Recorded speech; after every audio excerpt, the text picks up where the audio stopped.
This is Hilary Moore Hebert, and I am giving feedback for the Online Riders Collective. I am looking at a video today of a mare named Juno, who is a 6-year-old draft cross, and her rider. According to the note that I was sent, they are hoping to do some training level this year. And here we're looking at the video, and as they're going the trot, I really like how she's nice and forward going. I like how she's adding some bending lines.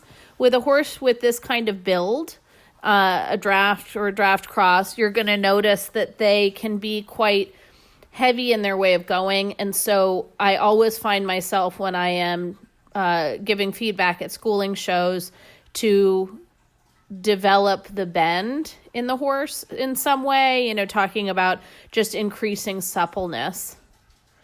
That stretch over the back and through the hind leg is going to not only support the impulsion and the quality of the trot and the other gaits, but also that's one of the reasons I find that they struggle with the contact, is just because they need to get looser in their body. So at this point, I really like how there's these bending lines and then going straight for a little bit and then bending lines and going straight. It really adds to the flexibility. And there's these moments where she really looks quite nice in the contact. I would love to see, so actually I would love to see exactly what they just did. Like a half circle so she doesn't lose too much impulsion, and then changing directions by a diagonal, or she could have gone straight ahead on center line and then just turned again. So very well done. This side, you can tell, is a bit stiffer, and they're struggling a bit more just because the trot doesn't look as fluid. And as they're going, you can see the circle, the hind leg fishtails out a bit, which tells me that there's just a struggle with that right hind coming up and underneath and the stretch through the back. And in the small circle, you can really see it here. There's a struggle, and it's a lot of fishtailing with the hind end. So hopefully we can get back to working on that. I think that it wouldn't hurt to just keep at it with the exercises you're doing, but I would maybe add some canter and some leg yield to encourage the stretch of the back and the hind leg and support the impulsion on maybe more of a straight line or a larger circle, so that you don't end up with that fishtailing problem. So here she's started to incorporate some trot poles or cavaletti. I can't tell if that's on the ground or uplifted, but it's a really smart thing. I think that's the same solution that you're going to get from doing the canter or some steps of leg yield, is getting the horse to use the hind leg step under. And it's very smart. So this is on a 3-loop serpentine. It's really smart to do that as you're changing direction, because as you get to a place where you are on to the new bend, that's when you're going to have the horse want to get kind of splayed out and fling themselves into the new side. And so by stepping over the trot pole, it keeps them upright. I like that as an exercise. I always hesitate.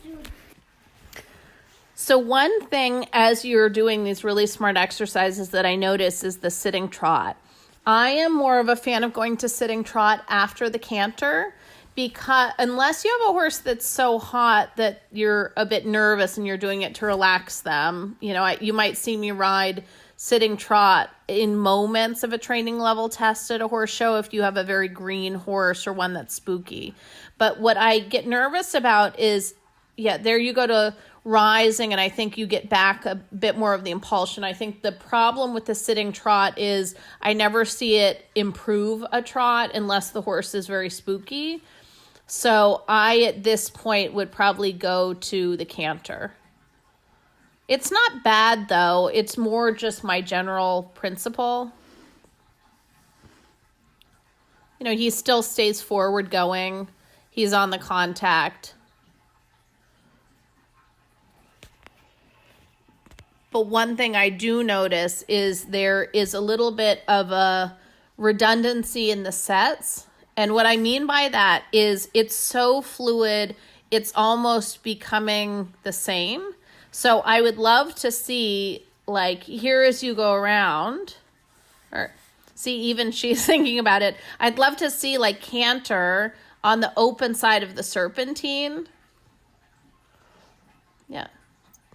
So once she relaxes, you know, obviously, you know, go to that side and then maybe canter on that side of the serpentine and just leave it as a circle while you canter and then trot and then go back to picking up your serpentine again.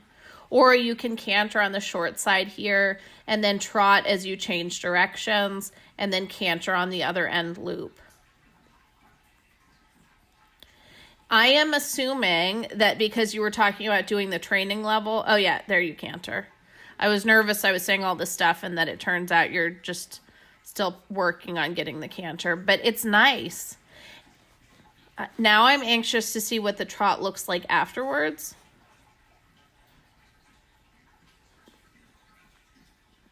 Yeah, this is really nice. So it's nice and forward and ground covering. You could start to add maybe a smaller circle. Keep the activity.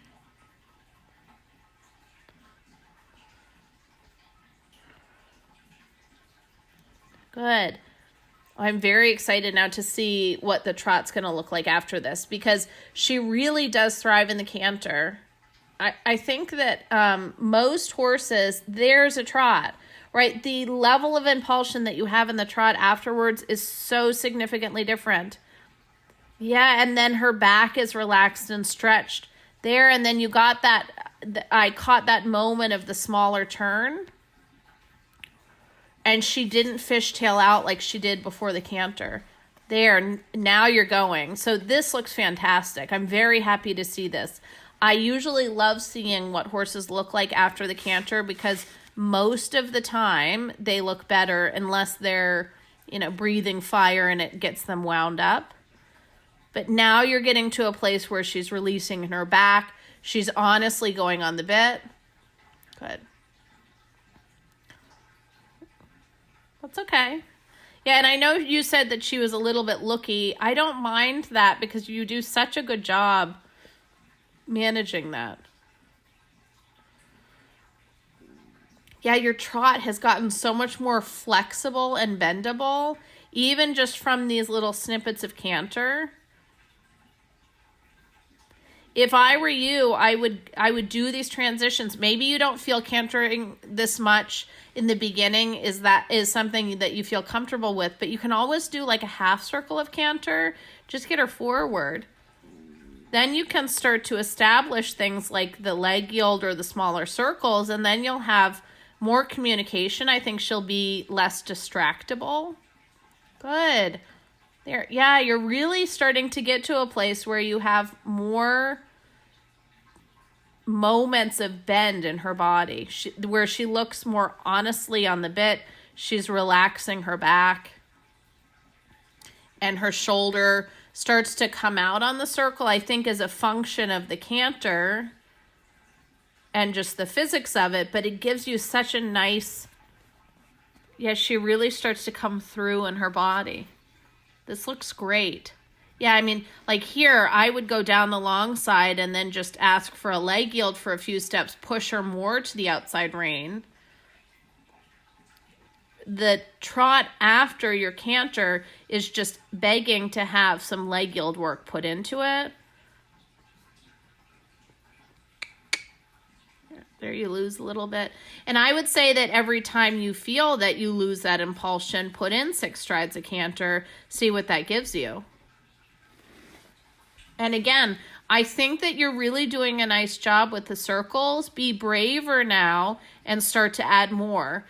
You don't have to be at second level to ask for like a little mini shoulder 4. You don't have to be confirmed first level 3 to do leg yield. So this looks great.